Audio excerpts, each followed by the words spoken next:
लेखक का नाम अमरकांत है। इनका जन्म 1 जुलाई 1925 ईस्वी को बलिया जिले के नगरा गांव में हुआ था।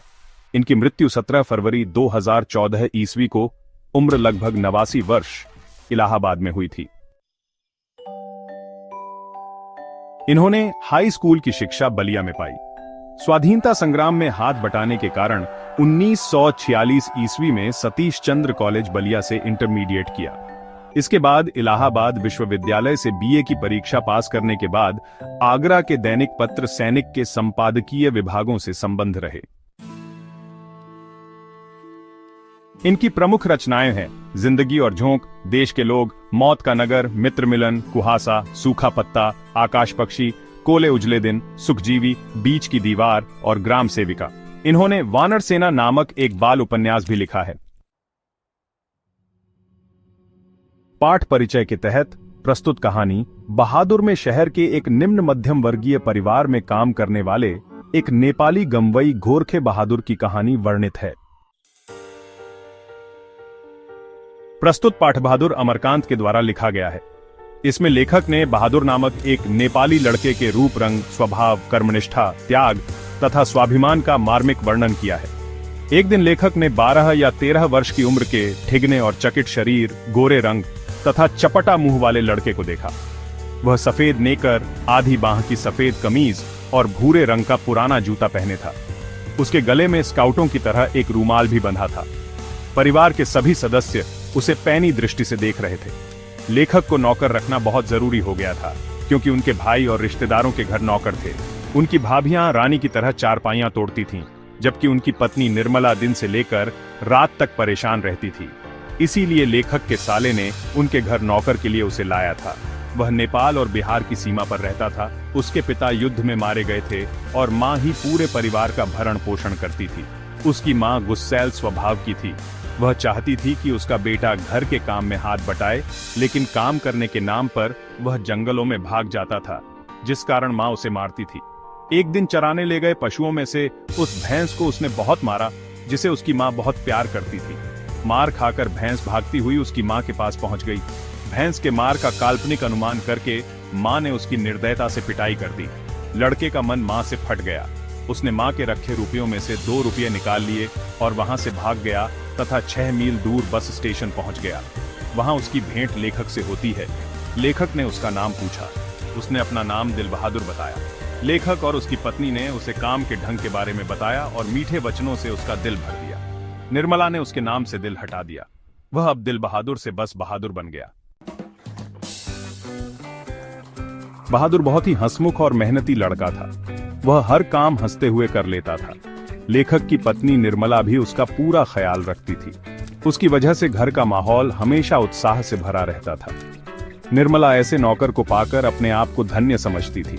इसलिए वह आंगन में खड़ी होकर पड़ोसियों को सुनाते हुए कहती थी, बहादुर आकर नाश्ता क्यों नहीं कर लेते? मैं दूसरी औरतों की भांति नहीं हूं। मैं तो नौकर चाकर को अपने बच्चों की तरह रखती हूं। बहादुर भी घर का सारा काम करने लगा, जैसे सवेरे उठकर नीम के पेड़ से दातुन तोड़ना, घर की सफाई करना, कमरों में पोंछा लगाना, चाय बनाना तथा पिलाना, दोपहर में कपड़े धोना, बर्तन मलना आदि। बहादुर सीधा साधा तथा रहमदिल बालक था। अपनी मालकिन की तबीयत ठीक नहीं रहने पर काम न करने का आग्रह करता था और दवा खाने का समय होने पर वह भालू की तरह दौड़ता हुआ कमरे में जाता और दवाई का डिब्बा निर्मला के सामने लाकर रख देता था। वह कृतज्ञ बालक था। निर्मला के पूछने पर उसने कहा कि मां बहुत मारती थी, इसलिए मां की याद नहीं आती है, परंतु मां के पास पैसा भेजने के संबंध में उसका उत्तर था। इससे स्पष्ट होता है कि वह मस्त और नेक इंसान था। उसकी मस्ती का पता तब चलता था जब रात का काम समाप्त करने के बाद एक टूटी खाट पर बैठ जाता तथा नेपाली टोपी पहनकर आईना में बंदर की तरह मुंह देखता और कुछ देर तक खेलने के बाद वह धीमे स्वर में गुनगुनाने लगता था। उसके पहाड़ी गाने से घर में मीठी उदासी फैल जाती थी। उसकी गीत को सुनकर लेखक को लगता कि जैसे कोई पहाड़ की निर्जनता में अपने किसी बिछड़े हुए साथी को बुला रहा हो। लेखक अपने को ऊंचा तथा मोहल्ले के लोगों को तुच्छ मानने लगे, क्योंकि उनके यहां नौकर था। बहादुर की वजह से घर के सभी लोग आलसी हो गए। मामूली काम के लिए बहादुर की पुकार होने लगी, जिससे बहादुर को घर में हमेशा नाचना पड़ता था। बड़ा लड़का किशोर ने अपना सारा काम बहादुर को सौंप दिए।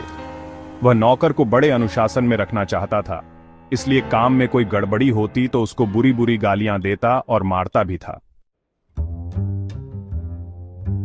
समय बीतने के साथ ही लेखक के मनोस्थिति भी बदल जाती है। अब बहादुर को नौकर की दृष्टि से देखा जाता है। उसे अपना भोजन स्वयं बनाने के लिए मजबूर किया जाता है। रोटी बनाने से इनकार करने पर निर्मला से मार खाता है। इतना ही नहीं, कभी कभी एक गलती के लिए निर्मला तथा किशोर दोनों मारते थे, जिस कारण बहादुर से अधिक गलतियां होने लगी। लेखक यह सोचकर चुप रहने लगे कि नौकर चाकर के साथ मारपीट होना स्वाभाविक है। इसी बीच एक दूसरी घटना घट जाती है। लेखक के घर कोई रिश्तेदार आता है। उनके भोजन के लिए रोहू मछली और देहरादूनी चावल मंगाया जाता है। नाश्ता पानी के बाद बातों की जलेबी छनने लगती है। अचानक उस रिश्तेदार की पत्नी रुपये गुम होने की बात कहकर घर में भूचाल उत्पन्न कर देती है। बहादुर के सिर दोष मरहा जाता है। लेखक को विश्वास नहीं होता, क्योंकि बहादुर ने जब इधर उधर पैसे पड़ा देखता तो उठाकर निर्मला के हाथ में दे दिया करता था।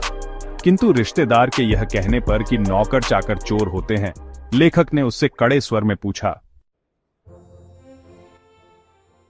तुमने यहां से रुपये उठाए थे?